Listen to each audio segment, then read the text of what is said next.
Pastor, I should go. She turned to leave, but his hand shot out, gripping her wrist.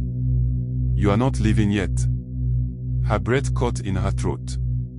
I have been patient with you, Ruth, he said, his grip tightening. But you are letting the devil cloud your mind. Sit.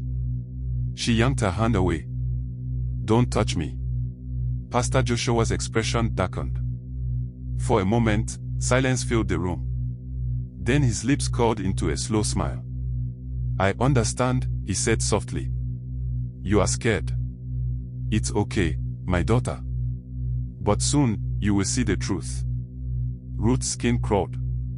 Without another word, she turned and rushed out of the office. As she stepped outside, the cool air hit her face, but she still felt trapped. She knew one thing for sure. Pastor Joshua wasn't letting her go that easily. Ruth couldn't sleep that night. She tossed and turned, her mind racing. Pastor Joshua's words haunted her. You belong to me. What did that even mean? Was he really hearing from God, or was she just another foolish woman being deceived? She thought of Chuck. He had barely spoken to her that evening, as usual. She had wanted to tell him everything, to warn him about the pastor. But how would he react? Would he believe her? Or would he blame her? She stared at the ceiling, her heart heavy. One thing was clear, she had to stay away from Pastor Joshua. But the next day, something unexpected happened.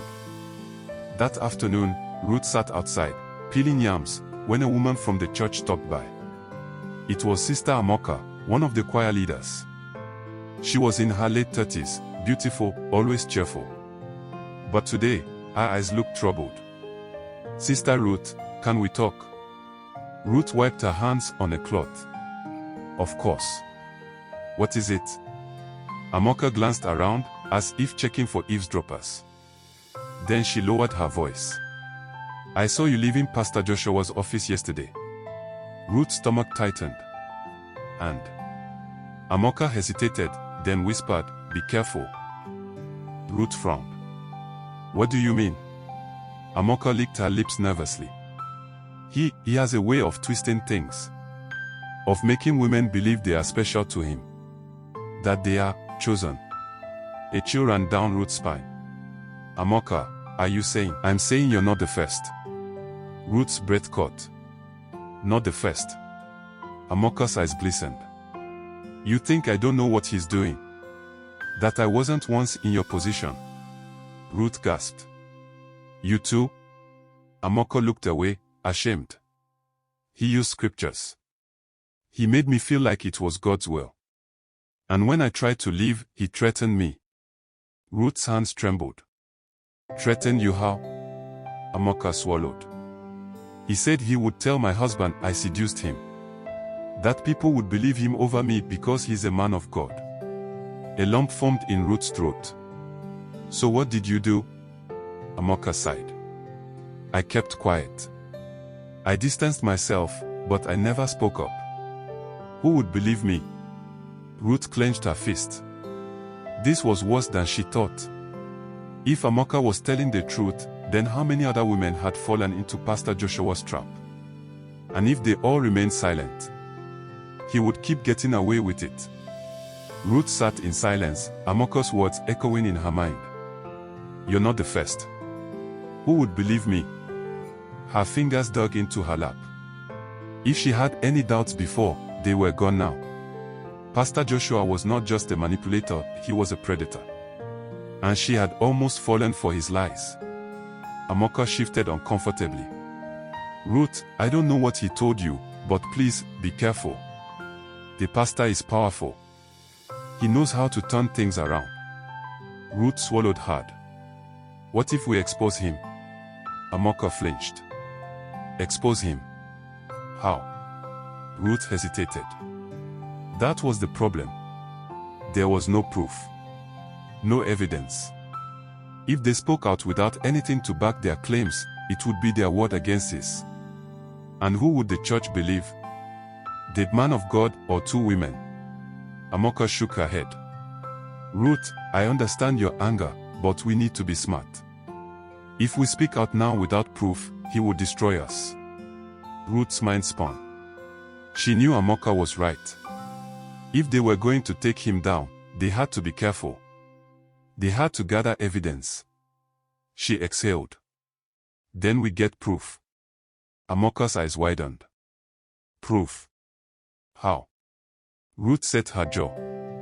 We bait him. The plan was dangerous, but it was the only way. That evening, Ruth did something she never thought she'd do. She sent Pastor Joshua a message. Pastor, I'm sorry for doubting you. Can we talk? His reply came almost instantly. My daughter, the Lord is merciful. Come to my house tomorrow evening. I will be waiting for you. Ruth's stomach twisted. He had taken the bait. Ruth's heart pounded as she stood outside Pastor Joshua's house the next evening.